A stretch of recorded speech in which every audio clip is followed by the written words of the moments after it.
I hope you're having a great day. I hope you had a great weekend. Well, today I want to talk about a simple lifestyle change that most of us can make. A lot of us would already be doing this, but this is a simple lifestyle change that could have a profound effect on your physical health, your emotional health, your mental health, your spiritual health, and your intellectual health. You see, we have 5 selves in the human body, like I always explain. We have our physical self, our emotional self, our mental self, our emotional self, mental, physical, spiritual, and intellectual. Now, we need to be growing equally in all these selves in order to have holistic health. There's no point having a great physical body but having poor emotional health. There's no point having great emotional health but you've neglected the physical self. Well, the lifestyle tip that I want to give everyone today and talk about every day is about having a morning ritual and an evening ritual. Now, why are we making it a ritual? We all get up, we know we have to brush our teeth, and we do that. That's happened because it's become a habit. Even if we don't have time, I don't think there's anyone who would leave the house without brushing their teeth. That's become a habit. That's become a ritual. A ritual is something that you do every single day. It becomes a habit, whatever you call it. Now, today, one of the biggest excuses that we see amongst most people, and I use the word excuse because every human being has an excuse. It doesn't matter how much wealth you have. It doesn't matter how much money you earn. It doesn't matter what designation you have. It doesn't matter what kind of job you're doing, how many children you have, how many errands you have to do.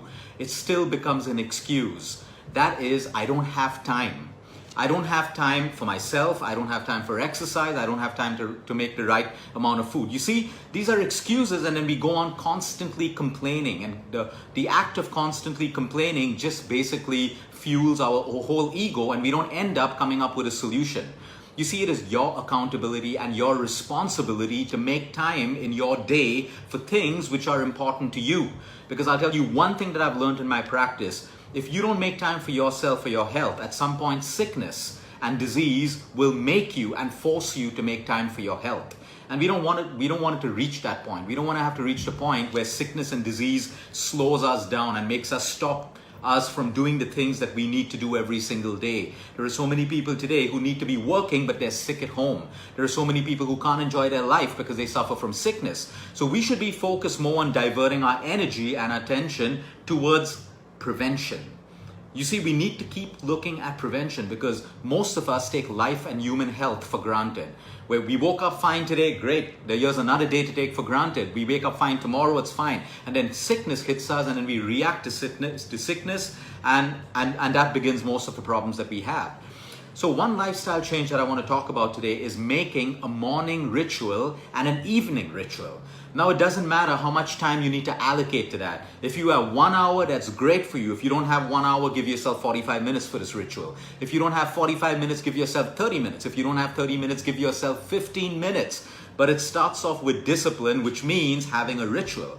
Now, this ritual should be so close to you. It should be aligned with your inner self, with your truth of who you are. It doesn't have to be based on who's doing what across the world, what your friends are doing. It's got to be something that means everything to you. And that you do irrespective of what's happening in your life. There will be some days that you cannot follow this ritual because of travel or because of something that comes up out of the blue. That's okay. Be attached to your ritual, but be detached as well. Because if you miss a day or two of your ritual, it shouldn't make you all emotional and obsessed and you feel like your whole day is going to go wrong because you missed your ritual. So it's attachment with detachment. Be attached to it so that you're disciplined, but also be okay that if you miss your ritual a couple of days and a couple of nights here and there. Now, what I mean by a ritual is, let's say we've given ourselves 1 hour in the morning and 1 hour in the evening. That's 2 hours of your day. If you cannot give yourself 2 hours of your day for your own self-care, for your own health, for something that you deserve as an investment of time for yourself, your happiness, your health and everything, then you're doing it wrong. And a lot of people I've noticed who constantly complain that they don't have time, they really need to sit down and write down where their time goes. And you'll find it goes on a TV program and a TV serial and mindless chatter with people and social media. So when you really scrub your entire time schedule, you'll find that you can easily pull out an hour in a day for yourself. Now, a morning ritual is as simple as this. When you wake up in the morning, what would you do in that 1 hour for yourself? Okay, now it could be you wake up, you spend 5 minutes offering gratitude, because we all know how your body gets energized, how your mind gets energized when we spend 2 minutes, 3 minutes, 5 minutes, or 10 minutes offering gratitude.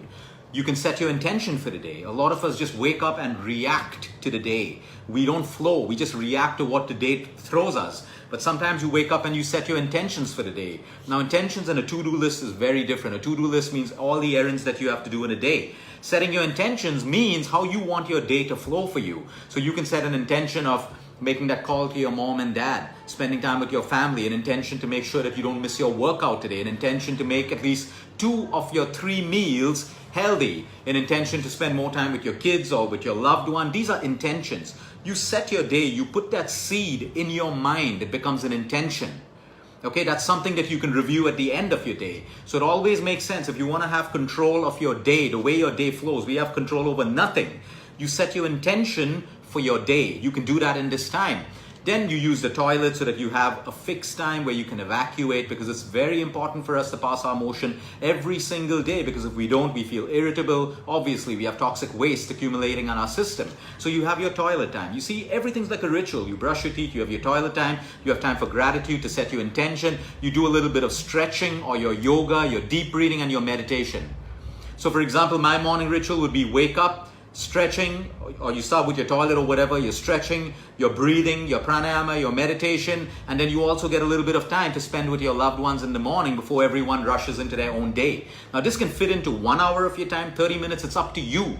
You can fit only one thing in if it's close to you. You don't try to fit everything in. You take what is close to your heart and you fit it into your morning ritual. And no matter what happens, you try to do that every single day. You do not start your day unless you've gone through your ritual. This instills discipline in us. The same discipline that we have for brushing our teeth. What you choose to put in your morning ritual should make you feel calm. It should make you feel good. Everything that we do in life should at the end of the day make us feel good, or it's not helping us, or it's not nourishing us emotionally or spiritually. So you can select what you want that goes into your morning ritual and start doing that. Now we have a night ritual as well, because a lot of people don't know how to disconnect their day before bedtime. Now, if you don't know how to disconnect from your day, it's very difficult for us to fall asleep or to fall into deep sleep. We may fall asleep because we're fatigued, we're tired, all of that stuff. But it is always the quality of your sleep that matters more than the quantity of your sleep. So for that, we need to create this ritual, a night ritual as well. What are the top things that are close to your heart that you would like to do before you sleep, where you can cut off from your day? So your subconscious gets wired that, okay, now I'm switched off from my day. I can be more calm, I can be more peaceful, I can move into my parasympathetic nervous system, and I end my day on a note of calm. So that ritual could be 30 minutes or 1 hour. There are several things that you can do, and it's beautiful how it connects. If you set intentions in your morning ritual, now in your night ritual, you review your intentions. You review the intentions that you set. Was I able to meet the 3 intentions that I set? Could I make that one call to my mom or dad? Could I spend time with my family? Did I have time for my workout? It is so important that we review our day. Corporate companies are great at this. We know every single organization and business has review meetings every week, every month, and all of that stuff. Reviewing performance of the company. We need to review how our day went for us to live mindfully, to be aware. And then when we're able to review, we're able to offer more gratitude for the things that went well for us. The things that didn't go well, we're able to introspect and see if we can make it better the next day.